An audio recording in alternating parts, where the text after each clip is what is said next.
welcome to my channel. Jangan lupa subscribe ya.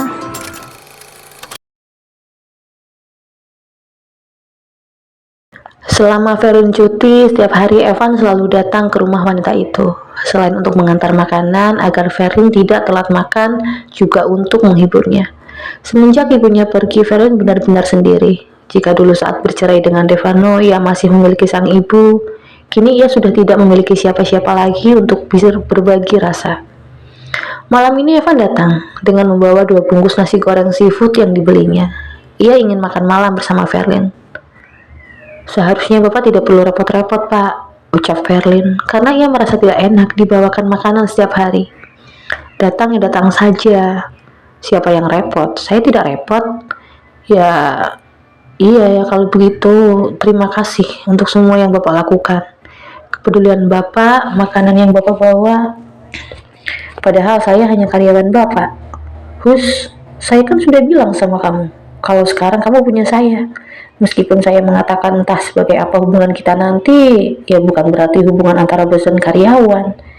Evan tidak terima, tentu saja. Masa perhatiannya selama ini hanya dikarenakan Verlin adalah pegawainya. Verlin tersenyum. Faktanya seperti itu, Pak. Evan mengembuskan napas kasar. Sebenarnya saya belum ingin mengatakannya, apalagi kondisi dan situasinya kamu masih berduka. Tapi biar saya lebih tenang dan kamu sedikit memahami, mungkin saya harus mengatakan ini. Serius amat sepertinya. Tentu saja serius, karena ini masalah hati. Hati? Iya. Evan meraih tangan Verlin, menggenggamnya. Kenapa, Pak? Saya duda, kamu janda, kita sama-sama bebas. Iya, lalu? Apakah mungkin saya punya kesempatan? Kening Verlin mengernyit. Kesempatan? Kesempatan apa? Kesempatan untuk lebih dekat sama kamu. Kesempatan untuk mendapatkan hati kamu.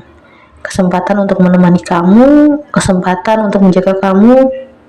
Kesempatan untuk menjadi bagian dari hidup kamu. Banyak banget kesempatan yang Bapak ingin. Hanya satu sebenarnya, saya ingin mendapat kesempatan untuk menjadi suami kamu. Kita sama-sama belajar menjadi lebih baik untuk pasangan kita. Sebenarnya Verlin tahu arah pembicaraan Evan. Hanya saja ia masih belum ingin membahas masalah-masalah seserius itu.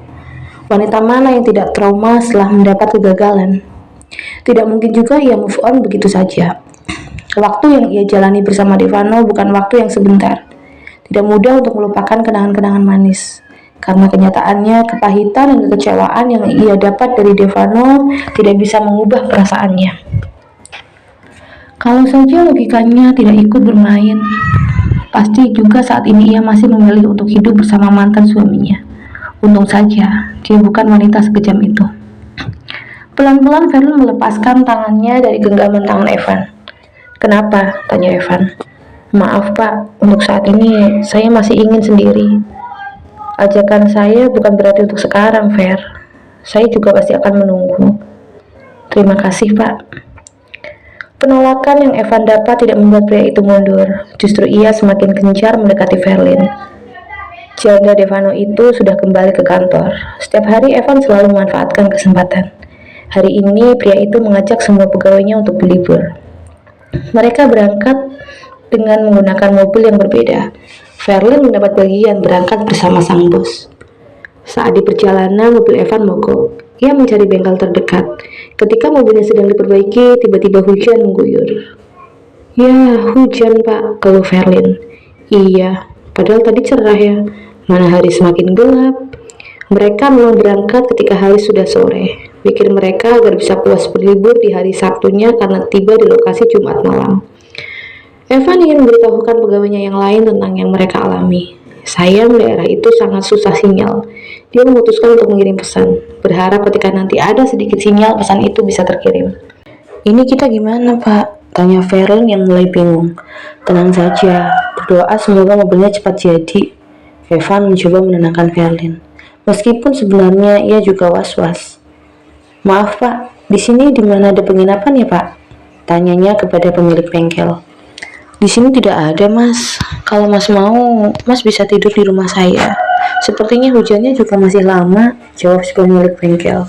Benar, awan pekat masih sangat terlihat. Tampaknya air hujan memang belum habis ditumpahkan. Rumah Bapak di mana? Ada di belakang bengkel. Kalau Mas dan Mbaknya mau, akan saya antar. Gimana? Tanya Evan, meminta pendapat Verlin. Apa boleh buat, Pak? Sambil menunggu. Baiklah, kami mau, Pak. Pemilik bengkel menghentikan pekerjaannya membetulkan mobil Evan. Ia mengantar dua orang itu untuk ke rumahnya, dikenalkan pada sang istri. Begitu di rumah pemilik bengkel, si istri pemilik bengkel langsung merapikan kamar. Ia mengira bahwa Evan dan Verlin adalah suami istri, sehingga hanya menyiapkan satu kamar. Selain karena yang kosong memang hanya kamar itu.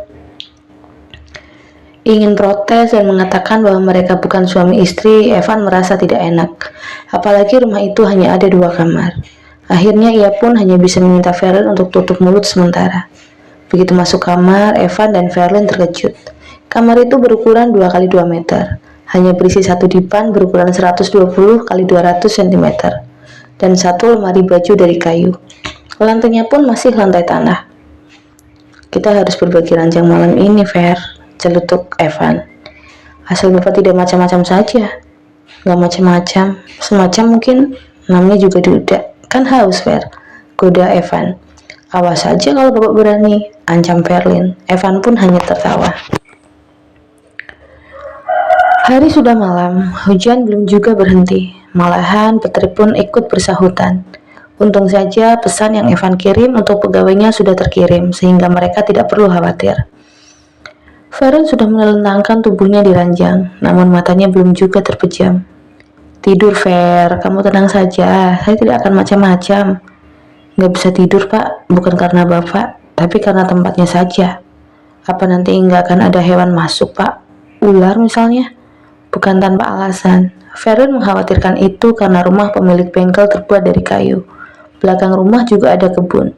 Selain ular, kecoa, kaki seribu bisa saja masuk. Tidak akan ada, Ver, atau nanti biar saya yang ronda jagain kamu. Bapak ini, ya nggak harus begitu juga, Pak. Ya sudah, tidur makanya. Besok bangun hujannya pasti udah reda. Kita akan menyusul yang lain. Bapak nggak tidur. Mata saya ngantuk, tapi tiba-tiba ada bagian tubuh saya yang bangun. Evan mengakhiri ucapannya dengan tawa yang terdengar sumbang. Pak, tenang, Ver. Saya tidak akan meminta kamu buat tidurin dia. Nanti juga pasti dia tidur sendiri, goda Evan. Verlin pun memilih untuk menyunggungi Evan. Pria itu meringis, merasakan ngilu yang berasal dari miliknya. Tampaknya malam ini ia harus berusaha keras untuk menahan gejolak yang ia rasakan.